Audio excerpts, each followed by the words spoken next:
ধারাবাহিকের শুরুতে আমরা দেখতে পাই বিজিত গাড়িতে করে অনেকগুলো গুন্ডা সাথে নিয়ে রাস্তার একটা গলিতে এসে গাড়ি থেকে নেমে তার পাশে তাকিয়ে বিজিত বলে, তটিনী গাঙ্গুলির টিকিটিও তো দেখছি না। কথাটা বলেই বিজিত হাসপাতালের রিসেপশনে ফোন করে বলে, তটিনী গাঙ্গুলির সাথে একটু কথা বলা যাবে? তখন রিসেপশন থেকে বলে, সরি স্যার, উনি তো পার্সোনাল বন্ড নিয়ে বেরিয়ে গেছে, উনি এখন হাসপাতালে নেই। পরক্ষণে বিজিত থ্যাংক ইউ বলে ফোনটা রেখে দেয় আর বলে, হয়তো তটিনী গাঙ্গুলি এখানেই আসছে। আসো তটিনী গাঙ্গুলি, আসো, আজকে তোমাকে বোঝাবো বিজিত লাহিড়ীর কত শক্তি, কত পাওয়ার বিজিত লাহিড়ীর। বিজিত এটাও বলে যে বিজিত লাহিড়ী ছোটখাটো গেম খেলতে এখানে আসেনি, গেম খেলবে এবার এই সিটিতে, এই কান্ট্রিতে, এই এলাকায় বুঝিয়ে দেবে আজকের বিজিত লাহিড়ী। এদিকে আমরা দেখতে পাই বাইকে কালো হেলমেটে মুখ ঢেকে শিবপ্রসাদ এবং বলরাম ধীর গতিতে বিজিত লাহিড়ীর দিকে এগিয়ে আসে। তখন বিজিত লাহিড়ী তার গুন্ডাদের বলে, এই লোক দুটো আমাদের দিকে কেন আসছে, এরা কারা সেটাও তো বুঝতে পারছি না, তোরা চেম্বার বের কর, প্রয়োজন পড়লে শ্যুট করে দিবি, তোরা নিজেদের মতো প্রস্তুত হয়ে থাক। পরবর্তীতে শিবপ্রসাদ এবং বলরাম বিজিত লাহিড়ীর সামনে এসে দাঁড়াতেই বিজিত লাহিড়ী বলে, আপনারা কার, কেন আমার সামনে এসে দাঁড়ালেন? কথাটা বলতেই শিবপ্রসাদ এবং বলরাম কালো হেলমেট খুলে ফেলে এবং শিবপ্রসাদ বলে, বিষ্ণুর ষষ্ঠ অবতারের হাতে ছিল হাতিয়ার, আর এই সাধারণ কমন ম্যান পরশুরামের হাতে আছে প্রহার আর চেম্বার। শিবপ্রসাদের কথাটা শুনেই বিজিতের গুন্ডাগুলো শিবপ্রসাদ এবং বলরামের দিকে বন্দুক তুলতেই শিবপ্রসাদ বলরাম গুন্ডাগুলো সহ বিজিতকে মারপিট করতে থাকে। মারপিটের কিছুক্ষণ পরেই স্পেশাল ব্রাঞ্চের সিনিয়র অফিসার শিবপ্রসাদকে ফোন করতেই শিবপ্রসাদ বলে, স্যার, আমি বিজিতকে ধরে নিয়েছি। কোনো সিনিয়র অফিসার বলে, আমি জানতাম পরশুরাম তুমি পারবে, আমি ভুল মানুষকে বিশ্বাস করিনি, এখনই তুলে নিয়ে এসো। পরক্ষণে শিবপ্রসাদ বলে, আরও একজনকে নিয়ে আসব, আমার বউয়ের বোন, আমার শালিকা, যাকে বিজিত লাহিড়ী আটকে রেখেছে।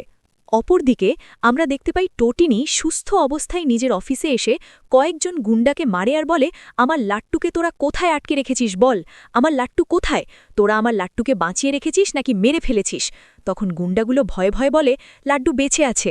পরের সিনে আমরা দেখতে পাই গাঙ্গুলির বাড়ির ড্রয়িং রুমে প্রার্থনা এবং প্রাচীর বসে গল্প করছিল। তখনই কলিং বেলের শব্দে প্রাচীর গিয়ে দরজা খুলতেই আয়ুষীকে খুব বিধ্বস্ত অবস্থায় দেখতে পাই। মনমরা বিধ্বস্ত অবস্থায় আয়ুষীকে দেখে প্রাচীর এবং প্রার্থনা খুব অবাক হয়ে যায় আর জিজ্ঞেস করে, দিদিভাই তুই কোথায় ছিলি? পরক্ষণে প্রার্থনা আরাধ্যা এবং কাবিরকে ডাক দেয়। তখন আরাধ্যা এসে আয়ুষীকে জিজ্ঞেস করে, দিদিভাই তুই কোথায় ছিলি, তোকে কারা আটকে রেখেছিল? এদিকে প্রার্থনা বলে, আমরা কিন্তু জানি বিজিতদা তোকে আটকে রেখেছিল, কিন্তু ওখান থেকে কিভাবে বেরোলি? অপরদিকে আরাধ্যা বারবার জিজ্ঞেস করেই চলেছে, দিদিভাই তুই ওখান থেকে কিভাবে বেরিয়ে আসলি, কে তোকে বাঁচালো? অন্যদিকে কাবির সমানে জিজ্ঞেস করেই চলেছে, কে আপনাকে বাঁচালো? বিজিত লাহিড়ী তো আপনাকে এমনি এমনি ছেড়ে দেবে না, বলেন কে আপনাকে বাঁচালো? আবার এমন কথাবার্তা শুনে আয়ুষী খুব রেগে যায় আর চিৎকার করে বলে, আমি তোমাদের কোনো প্রশ্নের উত্তর দিতে পারবো না, কেউ আমাকে কোনো কথা জিজ্ঞেস করবে না। তখনই শিবপ্রসাদের ফোন পেয়ে আয়ুষী দৌড়ে ঘরে চলে যায়।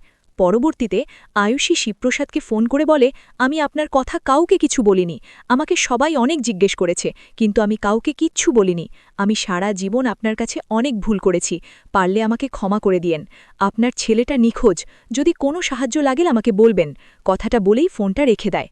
অপরদিকে আমরা পিকুর স্কুলে দেখতে পাই স্কুল ছুটি শেষে সবার বাবা মা তার বাচ্চাদের নিয়ে যায় এবং পিকুকে কেউ রিসিভ করতে না আসলে পিকু একাই কান্না করতে করতে অটো নিয়ে বাড়িতে চলে যায়।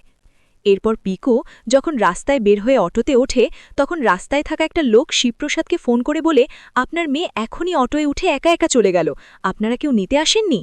পরবর্তীতে শিবপ্রসাদ আনমনা হয়ে স্কুলে চলে আসে এবং প্রতিটা স্টাফদের বলে, আপনারা কার্ড ছাড়া কিভাবে একটা স্টুডেন্টকে ছাড়তে পারেন? কিছুদিন আগেই আমার ছেলে আপনাদের স্কুলের প্রোগ্রাম থেকেই নিখোঁজ, এখন অবধি ওকে খুঁজে পাইনি, আর আপনারা আমার মেয়েকে ছেড়ে দিয়েছেন, আপনাদের কোনো রেসপন্সিবিলিটি নাই।